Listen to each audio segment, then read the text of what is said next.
दोस्तों स्वागत है आप सभी का हमारे चैनल की एक बिल्कुल ही नई वीडियो के अंदर, जहां पर आज की इस वीडियो के अंदर हम बात करने वाले हैं इस साल की सबसे बड़ी मूवी के बारे में, जिस मूवी का नाम है कल्कि 2898 AD। एंड इस मूवी की स्टार कास्ट की बात की जाए तो इस मूवी के अंदर प्रभास, कमल हसन, दीपिका पादुकोण, अमिताभ बच्चन, दुलकर सलमान, दिशा पटानी और एक्टर ब्रह्मानंदम जैसे कई सारे बड़े बड़े एक्टर्स हैं। और सही मायनों में देखा जाए तो इन सबकी एक्टिंग की वजह से ये मूवी सच में बहुत कमाल की बनी है। हालांकि सिर्फ एक्टिंग ही नहीं बल्कि इस मूवी का स्टोरी प्लॉट, इसकी कहानी, मूवी के एक्शन सीन्स और VFX सब कुछ बहुत कमाल का है। इसीलिए आज की इस वीडियो के अंदर हम कल्कि मूवी की बात करने वाले हैं और आप सबके लिए इस पूरी मूवी की स्टोरी को एक्सप्लेन करने वाले हैं, ताकि आप सब भी घर बैठे इस मूवी को एंजॉय कर सकें। तो ये वीडियो काफी कमाल की होने वाली है, इसलिए आप सब भी इसे पूरा एंड तक जरूर देखना। और अगर आप में से कोई भी हमारे चैनल को पहली बार दिख रहा है तो वो जल्दी से हमारे चैनल को सब्सक्राइब कर लेना। और हाँ, सब्सक्राइब करने के साथ साथ बगल के बेल आइकन को भी ऑल पर सेट कर लेना। और अगर आपको ये वीडियो पसंद आती है तो आप वीडियो को लाइक जरूर करना। और वीडियो को लाइक करने के साथ साथ आप सभी कमेंट्स के अंदर कल्कि जरूर लिखना। अगर आप सभी कमेंट्स के अंदर कल्कि लिखेंगे तो उससे मुझे पता लगेगा कि आपको मूवी बहुत पसंद आई है। इसीलिए जल्दी से लाइक और कमेंट करिए। और अगर आपको वीडियो देखने के बाद वीडियो पसंद आती है तो उसे शेयर भी करिए। तो आइए अब हम इन सारी बातों को सेट करते हैं और आज की इस कमाल की वीडियो को स्टार्ट करते हैं।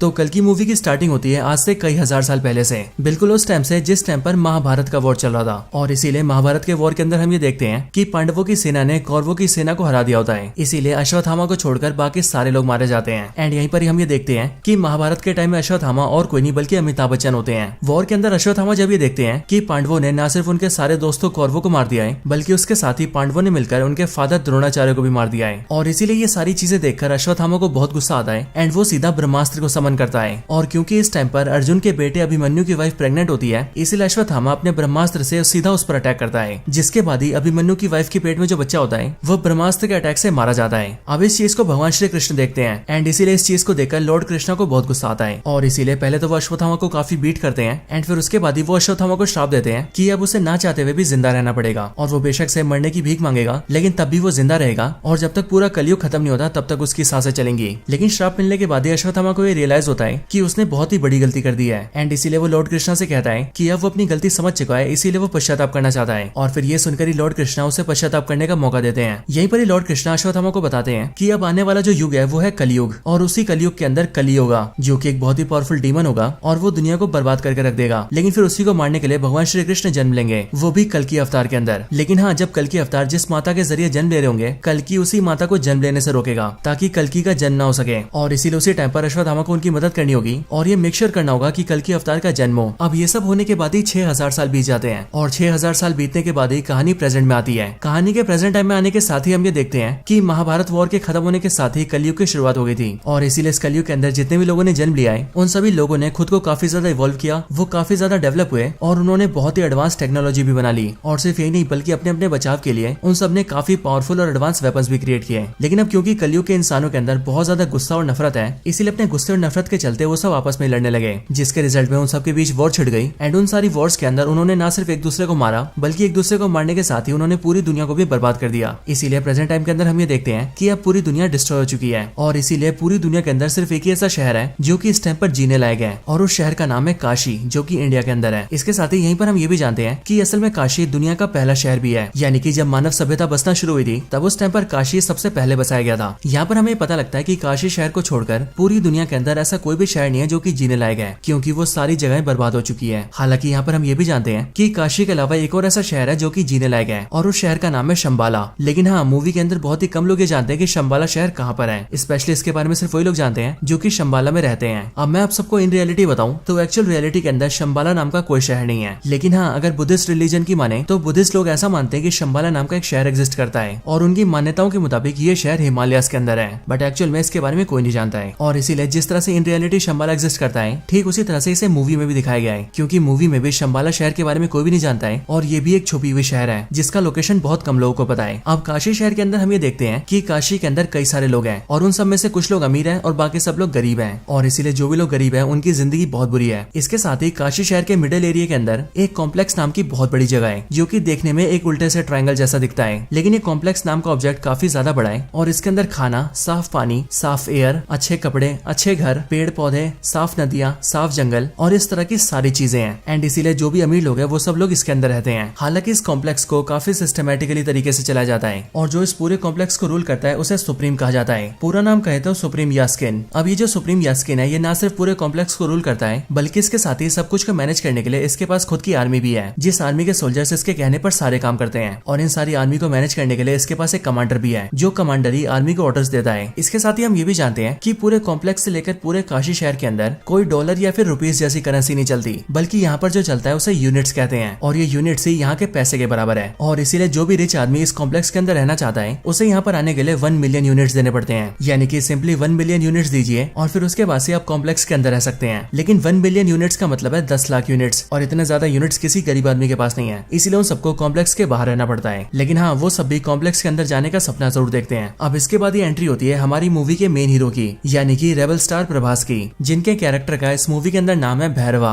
भैरवा की एंट्री होने के साथ ही हम ये जानते हैं कि भैरवा काशी शहर के अंदर ही रहता है। लेकिन हाँ, भैरवा की कोई फैमिली नहीं है, ना ही उसके मदर और फादर है और ना ही भाई बहन है। एंड इसीलिए भैरवा अकेला अपनी जिंदगी बिताता है। लेकिन इसके साथ ही हम ये भी जानते हैं कि भैरवा काफी अच्छा फाइटर है और वो लड़ने के बहुत सारे तरीके जानता है। अब वैसे देखा जाए तो साउथ इंडियन फिल्मों के जितने भी हीरो होते हैं वो सब लड़ने में तो वैसे एक्सपर्ट होते हैं, इसीलिए यहाँ पर भैरवा यानी कि प्रभास भी बाकियों से काफी पावरफुल है। हालांकि इसके साथ ही हम ये भी देखते हैं कि भैरवा एक काफी अच्छा इंसान है। लेकिन हाँ, भैरवा का भी ये सपना है कि वो एक दिन कॉम्प्लेक्स के अंदर जाए और वहाँ जाकर एक मजे की जिंदगी बिताए। लेकिन हाँ, अब क्योंकि कॉम्प्लेक्स के अंदर जाने के लिए 1 मिलियन यूनिट्स देने पड़ते हैं, इसीलिए भैरवा अब तक कॉम्प्लेक्स के अंदर नहीं जा पाया है, क्योंकि उसके पास इतने यूनिट्स ही नहीं है। और इतने सारे यूनिट्स तो क्या, बल्कि उसके पास कुछ भी नहीं है। इसीलिए वो दूसरों से यूनिट्स मांग मांग के उधारी पे जीता है और टाइम से किसी का भी उधार नहीं चुकाता है। हालांकि एक दिन हम ये देखते हैं कि काशी के अंदर शंबाला का एक स्पाई घुस जाता है और इसीलिए उसे कई सारे गुंडे पकड़ रहे होते हैं, क्योंकि शंबाला से जो भी लोग आते हैं या फिर स्पाई आते हैं उन सबको पकड़कर अगर कॉम्प्लेक्स को सौंपा जाए तो कॉम्प्लेक्स के सोल्जर्स का कमांडर उस आदमी को काफी बड़ी बाउंटी देता है, मतलब कि काफी बड़ा इनाम देता है। और इसीलिए यहाँ पर जैसी भैरवा उस स्पाई को देखता है वैसे वो उन सारे गुंडों से फाइट करता है और उन सबको बीट करके शंबाला के स्पाई को पकड़ लेता है। हालांकि उसके पकड़ने के बाद ही भैरवा को पता लगता है कि असल में शंबाला का वो स्पाई एक आम आदमी है जो कि बस यहाँ पर कॉम्प्लेक्स की तहकीकात करने आया है। लेकिन अब क्योंकि उसे तो सिर्फ यूनिट चाहिए थे ताकि वो कॉम्प्लेक्स के अंदर जा सके, इसीलिए वो स्पाई की बात नहीं मानता है और उसे अपने घर में बंद कर देता है ताकि कुछ टाइम बाद ही वो उसे कॉम्प्लेक्स को सौंप दे और कॉम्प्लेक्स से उसे 10,000 यूनिट्स मिले। और फिर इसी तरह से धीरे धीरे करके वो कई सारी यूनिट जोड़े और जब उसके पास 1 मिलियन यूनिट्स हो जाए तो वो कॉम्प्लेक्स के अंदर जाए। हालांकि इसके कुछ टाइम बाद ही हम दिशा पटानी को भी देखते हैं, जिसका इस मूवी के अंदर रॉक्सी नाम होता है और वो बेसिकली मूवी के अंदर भैरवा की गर्लफ्रेंड होती है। रॉक्सी जब भैरवा से मिलती है तब हमें पता लगता है कि भैरवा ने उधार लेने के मामले में रॉक्सी को भी नहीं छोड़ा है और उसने रॉक्सी से भी कई सारे यूनिट्स उधार ले रखे हैं। लेकिन इन सबसे हटकर रॉक्सी भैरवा को बताती है कि उसकी कॉम्प्लेक्स के अंदर जॉब लग गई है एंड उसे कल से कॉम्प्लेक्स के अंदर जाना है और वहाँ जाकर साफ सफाई करनी है। लेकिन जैसे भैरवा कॉम्प्लेक्स का नाम सुनता है वैसे वो रॉक्सी से कहता है कि वो कल बस एक दिन के लिए उसे अपने साथ लेकर जाए, क्योंकि उसका भी ये सपना है कि वो कॉम्प्लेक्स को अंदर से देखे। अब इसके लिए रॉक्सी एग्री कर जाती है और वो भैरवा को अपने साथ कॉम्प्लेक्स के अंदर ले जाती है। अंदर आने के बाद ही भैरवा को बहुत खुशी होती है, क्योंकि वो देखता है कि कॉम्प्लेक्स अंदर से बहुत सुंदर है, वहाँ बहुत सारा साफ पानी है, खाने के लिए बहुत कुछ है, वहाँ नदियां हैं, जंगल है और इसी तरह की बहुत सारी सुंदर सुंदर चीजें हैं। एंड इसलिए ये सब देखकर भैरवा थोड़ा पागल हो जाता है और वो रॉक्सी के साथ मिलकर सब कुछ के मजे लेने लगता है। लेकिन हाँ, कुछ टाइम बाद ही वो सोल्जर्स के हाथों पकड़ा जाता है, जिस वजह से कॉम्प्लेक्स के सोल्जर्स भैरवा को बाहर निकाल देते हैं। लेकिन हाँ, जब भैरवा को कॉम्प्लेक्स से निकाल दिया जाता है तब उसका कॉम्प्लेक्स के अंदर जाने का और भी ज्यादा मन करने लगता है, क्योंकि उसने कॉम्प्लेक्स के अंदर का ट्रेलर जो देख लिया होता है। एंड इसीलिए भैरवा ये डिसाइड करता है कि वो जल्दी से जल्दी कॉम्प्लेक्स के अंदर जाकर ही रहेगा और कॉम्प्लेक्स के अंदर ही जिंदगी बिताएगा। अब इसके बाद ही सीन शिफ्ट होता है और हमें सीधा कॉम्प्लेक्स के अंदर का नजारा दिखता है। कॉम्प्लेक्स के अंदर हम एक बहुत बड़ी सी लैब को देखते हैं, जिस लैब के अंदर बहुत सारी लड़कियां होती हैं और कई सारे साइंटिस्ट होते हैं जो कि उन सब पर रिसर्च कर रहे होते हैं। लेकिन फिर इसके बाद ही हमें कॉम्प्लेक्स का सुप्रीम दिखता है, यानी कि सुप्रीम यास्किन। और फिर यहीं पर ही हमें पता लगता है कि सुप्रीम यास्किन ही एक्चुअल में कली है। बट यहाँ पर हम ये जानते हैं कि कली यानी कि सुप्रीम यास्किन बहुत ही बुरी हालत में होता है। उसकी बॉडी काफी दुबली पतली और कमजोर सी होती है एंड उसके अंदर पावर्स भी नहीं होती है। हालांकि यहीं पर मैं आप सबको बता दूं कि ये जो सुप्रीम यास्किन होता है यानी कि कली, ये एक्चुअल में एक्टर कमल हसन होते हैं, क्योंकि कमल हसन ने इस मूवी के अंदर सुप्रीम यास्किन की एक्टिंग की है। और वैसे यहाँ पर ज्यादा कंफ्यूजन ना हो उसके लिए हम कली को सुप्रीम यास्किन के नाम से नहीं बल्कि कली के नाम से बुलाएंगे। अब यहाँ पर हम ये देखते हैं कि कली बहुत बुरी हालत में होता है और इसीलिए उसे अपनी पावर्स वापस चाहिए होती है एंड वो खुद को फिर से ठीक करना चाहता है, या फिर यूं कहे वो खुद को पावरफुल करना चाहता है। इसके साथ ही हम ये भी जानते हैं कि कली एक्चुअल में ह्यूमंस से बहुत नफरत करता है, क्योंकि कली का ऐसा मानना है कि ह्यूमंस नेचर को डिस्ट्रॉय कर रहे हैं और इन 6000 सालों में जब से कलयुग चलता आ रहा है तब उन पूरे सालों के अंदर ह्यूमंस ने पूरी दुनिया को बर्बाद करके रख दिया है। इसीलिए ह्यूमन बींग्स को जीने का कोई अधिकार नहीं है एंड इसीलिए वो सारे के सारे ह्यूमंस को खत्म कर देना चाहता है। लेकिन उससे पहले वो खुद को पावरफुल करना चाहता है। लेकिन खुद को ठीक करने के लिए और बहुत ज्यादा पावरफुल बनने के लिए कली को एक सीरम की जरूरत है, जो सीरम एक प्रेग्नेंट वुमेन के पेट से निकल सकता है, यानी कि ऐसे वुमेन के पेट से जिसके पेट के अंदर चाइल्ड हो। और इसके लिए कली ने एक बहुत बड़ी लैब बना रखी है एंड उस लैब में काम करने के लिए उसके पास सारे टॉप साइंटिस्ट हैं और कली के पास जितने जितने भी सोल्जर्स हैं वो उनकी मदद से बहुत सारी लड़कियों को पकड़ के लाता है और उन सबको अपनी लैब के अंदर कैद करके रखता है। और फिर उसके बाद ही कली उन सारी लड़कियों के अंदर सीडिंग करता है, जो कि बेसिकली एक साइंटिफिक एक्सपेरिमेंट है जिसके जरिए वो लड़कियों को प्रेग्नेंट करता है। लेकिन यहाँ पर वो नॉर्मली प्रेग्नेंट नहीं करता है, बल्कि वो सीडिंग करने के लिए किसी स्पेशल मेथड का यूज करता है और सीडिंग में कुछ स्पेशल मिलाता भी है, जिसके बाद लड़कियां प्रेग्नेंट होने लगती हैं। हालांकि यहाँ पर हम ये भी देखते हैं कि यहाँ पर जितनी भी लड़कियों के ऊपर सीडिंग की जाती है उनमें से सारी की सारी लड़कियां प्रेग्नेंट नहीं होती हैं। इसीलिए जो भी प्रेग्नेंट होती हैं उन सबको अलग जगह रखा जाता है एंड उन्हें रहने के लिए और खाने पीने के लिए सब कुछ बहुत ही बढ़िया दिया जाता है। लेकिन जो भी लड़कियां सीडिंग के बाद भी प्रेग्नेंट नहीं हो पाती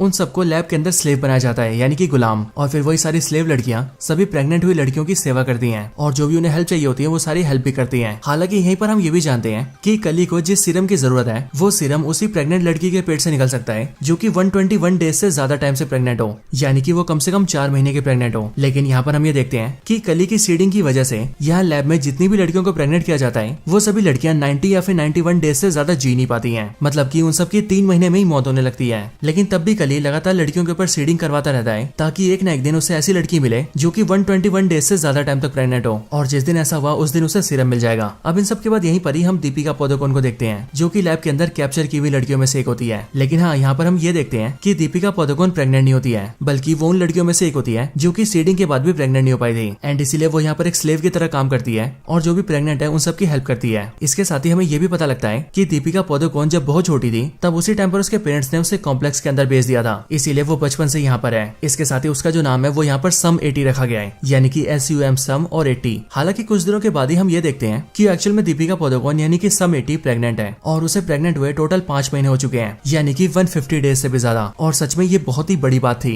लेकिन एक्चुअल में दीपिका ने इस बात को सबसे छुपा कर रखा था और उसने किसी को पता नहीं लगने दिया था कि वो इतने टाइम से प्रेग्नेंट है। हालांकि इसके कुछ टाइम बाद ही हम ये भी देखते हैं कि दीपिका के बहुत टाइम छुपाने के बाद भी इस चीज को एक सोल्जर देख लेता है और इसीलिए वो सीधा कॉम्प्लेक्स के कमांडर को बता देता है कि दीपिका 150 डेज से भी ज्यादा प्रेग्नेंट है। और फिर इसीलिए लैब वाले उसे उठा लेते हैं एंड उसकी बॉडी को एक बड़ी सी मशीन में डाल देते हैं एंड उसके पेट से सीरम को एक्सट्रैक्ट करने की कोशिश करते हैं। लेकिन जब एक्सट्रैक्शन को स्टार्ट किया जाता है तब जैसे ही सिर्फ एक ही बूंद एक्सट्रैक्ट होता है वैसे ही एक बूंद के एक्सट्रैक्ट होने के साथ ही वो मशीन रुक जाती है और फिर उसके बाद ही पावर सप्लाई कट जाती है, लाइटें धीरे धीरे करके जलने बुझने लगती हैं एंड आसपास की सारी चीजें हिलने लगती हैं। और फिर इसी टाइम पर दूसरी तरफ हम ये देखते हैं कि यहाँ से थोड़ी दूरी पर एक टेंपल होता है और उसी टेंपल के अंदर अश्वत्थामा होता है जो कि वैसे तो काफी टाइम से मेडिटेशन में होता है, लेकिन अभी अचानक से उसकी आंखें खुलती हैं और वो इस बात को फील करता है कि कल की अवतार जन्म लेने वाले हैं और इसीलिए भगवान उसे संकेत दे रहे हैं कि वो उनके जन्म होने में कोई बाधा ना आने दे। एंड फिर इसके लिए अश्वत्थामा वहां से निकल जाते हैं और वो उसी वुमेन को ढूंढने लगते हैं जो वुमेन कल की अवतार को जन्म देने वाली है। हालांकि इसी टाइम पर हमें भी ये पता लग जाता है कि असल में जो कल की अवतार को जन्म देने वाली है वो और कोई नहीं बल्कि दीपिका पादुकोण है, यानी कि सम 80।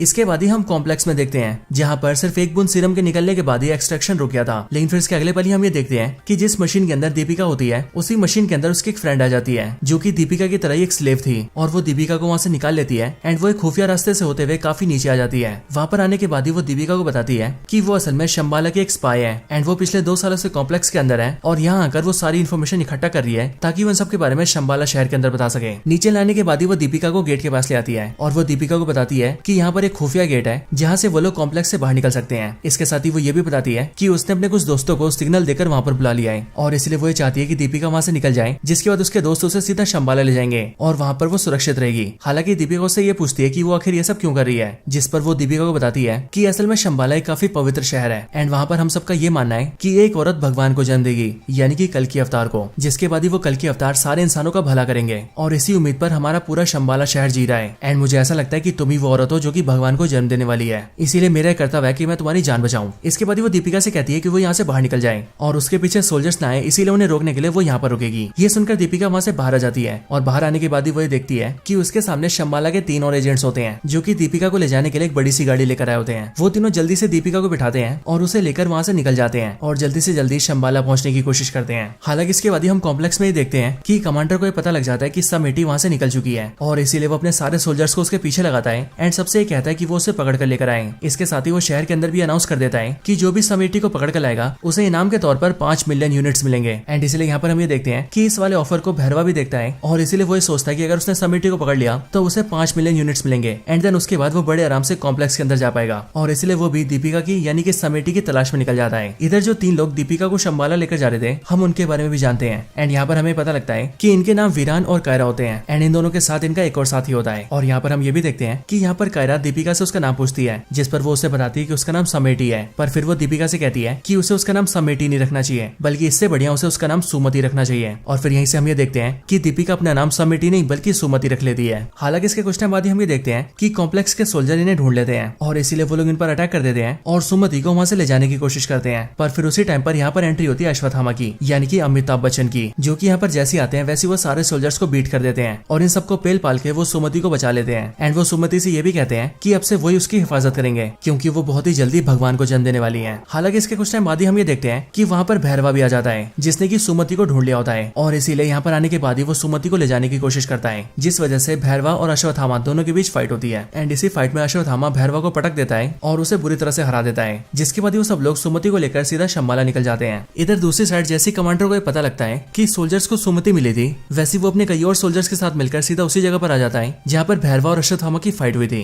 लेकिन वहाँ पर आने के बाद ही वो देखता है कि वहाँ पर उसके सारे सोल्जर्स की लाशें पड़ी हैं। इसके साथ ही वहाँ पर भैरवा भी पड़ा हुआ है जो कि अश्वत्थामा से फाइट हार गया था। यहाँ पर कमांडर भैरवा को अरेस्ट करने के ऑर्डर्स देता है, इसीलिए सोल्जर्स भैरवा को अरेस्ट कर लेते हैं। लेकिन अरेस्ट होने के बाद ही भैरवा कमांडर से कहता है कि जब वो लोग सुमति को यहाँ से लेकर जा रहे थे तब उसने ये सुना था कि वो लोग शंबाला जा रहे हैं और कोई भी नहीं जानता है कि शंबाला कहाँ पर है, लेकिन वो अकेला ऐसा इंसान है जो कि शंबाला जा सकता है। इसीलिए अगर कमांडर उसे सिर्फ एक मौका देंगे तो वो उनके लिए सुमति को ले आएगा। ये सुनकर कमांडर एग्री कर जाते हैं और वो भैरवा को एक मौका देते हैं और वो उससे कहते हैं कि अगर वो सुमति को शंबाला से लेकर आ गया तो फिर उसके बाद वो खुद ही उसे कॉम्प्लेक्स के अंदर एंट्री देंगे एंड फिर उसके बाद से वो कॉम्प्लेक्स के अंदर बड़े आराम से रह पाएगा। अब इसके बाद ही भैरवा सीधा अपने घर आता है और घर आकर शंबाला के उस स्पाई को आजाद कर देता है जिसे उसने आज से काफी टाइम पहले पकड़ा था। हालांकि इसे आजाद करने के बाद ही भैरवा से ट्रैप में फंसाता है क्योंकि भैरवा उससे कहता है कि अब कॉम्प्लेक्स वाले उसे कभी भी कॉम्प्लेक्स के अंदर एंट्री नहीं देंगे और इसीलिए उसे किसी को पकड़ने का कोई फायदा नहीं है एंड इसीलिए वो इसे इस टाइम पर आजाद कर रहा है। पर यह बात सुनकर शंबाला का जो स्पाई होता है वो भैरवा से कहता है कि उसे कॉम्प्लेक्स के अंदर जाने की ज्यादा सोचनी भी नहीं चाहिए, बल्कि इसकी बजाय उसे उसके साथ शंबाला जाना चाहिए जो कि वैसे ही काफी सुंदर शहर है और वहाँ पर उनके साथ जाकर उसे अच्छाई का साथ देना चाहिए क्योंकि ये कॉम्प्लेक्स वाले बहुत ही बुरे इंसान है। ये सुनकर भैरवा एग्री कर जाता है क्योंकि एक्चुअल में ये उसके प्लान का हिस्सा होता है और फिर वो शंबाला के उस स्पाई के साथ सीधा शंबाला जाता है एंड शंबाला के अंदर आते ही वो शंबाला के स्पाई को यानी कि अपने साथी को बेहोश कर देता है और फिर वो उसे धोखा देकर सीधा सुमति के पास जाता है और वो सीधा अश्वत्थामा का रूप ले लेता है और अश्वत्थामा के रूप में आकर वो सुमति को अपने साथ ले जाने लगता है। लेकिन बाहर आते उसे अश्वत्थामा घेर लेता है, जिसके बाद ही भैरवा और अश्वत्थामा के बीच एक और फाइट होती है। लेकिन अब क्योंकि भैरवा इस बार तैयारी करके आया होता है इसलिए वो अश्वत्थामा को काफी अच्छी टक्कर देता है। लेकिन इन दोनों के फाइट के दौरान ही हम ये देखते हैं कि शंबाला के पास कॉम्प्लेक्स का कमांडर अपने बहुत सारे सोल्जर्स के साथ आ जाता है और वो सीधा शंबाला पर अटैक करके अंदर घुस जाता है, जिसके बाद शंबाला के सारे सोल्जर्स भी इकट्ठा होते हैं और फिर शंबाला के सोल्जर्स और कॉम्प्लेक्स के सोल्जर्स दोनों के बीच फाइट होती है। और यहाँ पर हम एक बहुत ही बड़ी वॉर को देखते हैं। लेकिन इस वॉर के अंदर कमांडर अपने सोल्जर्स के साथ मिलकर शंबाला के सारे सोल्जर्स को बहुत बुरी तरह से मार रहा होता है। इस टाइम पर ही हमें यह भी पता लगता है कि असल में अश्वत्थामा के हाथ में जो हथियार है वो एक्चुअल में उसका नहीं बल्कि कर्ण का हथियार है एंड इसीलिए यहाँ पर अश्वत्थामा के हाथ का जो हथियार होता है वो अचानक से गिरकर सीधा भैरवा के हाथ में आ जाता है। लेकिन जैसे वो भैरवा के हाथ में आता है वैसे वो हथियार चमकने लगता है और भैरवा की पावर्स भी बहुत ज्यादा बढ़ जाती है। और फिर सीधा यहाँ पर फ्लैशबैक आता है और फ्लैशबैक के जरिए हम ये जानते हैं कि असल में भैरवा ही महाभारत के टाइम का अर्जुन है और यहाँ पर उसकी अर्जुन वाली असली पावर्स जाग चुकी है। और फिर इसके लिए भैरवा कुछ टाइम के लिए अर्जुन बन जाता है और वो सीधा कमांडर के सारे सोल्जर से लड़ने लगता है एंड फिर वो सारे सोल्जर्स को मार देता है और एंड में वो कमांडर को भी मार देता है और फिर इस तरह से वो सुमति को बचा लेता है। लेकिन फिर जैसे वो अपना हथियार छोड़ता है वैसे हम ये देखते हैं कि वो एक बार फिर से भैरवा बन जाता है, यानी कि वही भैरवा जिसे कॉम्प्लेक्स के अंदर जाना है। और इसीलिए होश आते वो सीधा सुमति को उठाता है और उसे लेकर अपनी गाड़ी में बैठ जाता है और वहां से सीधा अपनी गाड़ी को फ्लाई करता है और शंबाला से निकल जाता है। इस टाइम पर अश्वत्थामा से रोकने की कोशिश करता है लेकिन वो भी भैरवा को रोकने में फेल हो जाता है और भैरवा सुमति को लेकर अपने साथ निकल जाता है। अब इसके बाद ही हमें सीधा कॉम्प्लेक्स का सीन दिखाया जाता है जहाँ पर हम कली को देखते हैं। अब आपको याद हो तो जिस टाइम पर सुमति का एक्सट्रैक्शन चल रहा था उस टाइम पर मशीन के बंद होने तक वहाँ पर एक बूंद सीरम को निकाल लिया गया था एंड इसलिए यहाँ पर हम ये देखते हैं कि उसी एक बूंद सीरम को सीधा कली के हाथ में दिया जाता है और फिर कली जैसी उसे लेता है वैसी सीरम के उस एक बूंद को वो अपनी बॉडी में डाल लेता है और जैसी वो एक बूंद सीरम कली की बॉडी में जाता है वैसे हम ये देखते हैं कि कली की दुबली पतली और कमजोर सी बॉडी बहुत ही पावरफुल और मस्कुलर हो जाती है और वो बहुत ज्यादा शक्तिशाली हो जाता है। और फिर इसके बाद ये कली डिसाइड करता है कि अब उसे बाकी का पूरा सीरम चाहिए और इसके लिए वो खुद ही सुमति को ढूंढेगा और उसके अंदर से सारा सीरम निकाल लेगा। और जब ऐसा होगा तब कली इतना ज्यादा पावरफुल हो जाएगा कि तब उसे रोकने वाला कोई भी नहीं होगा, यहाँ तक कि भगवान भी नहीं। हालांकि दोस्तों यहीं पर ये मूवी एंड हो जाती है और इसीलिए जब इस मूवी का नेक्स्ट पार्ट आएगा तभी हमें पता लगेगा कि इसकी आगे की स्टोरी में क्या होने वाला है। लेकिन हाँ दोस्तों, तब तक के लिए इसकी स्टोरी यहीं पर एंड होती है।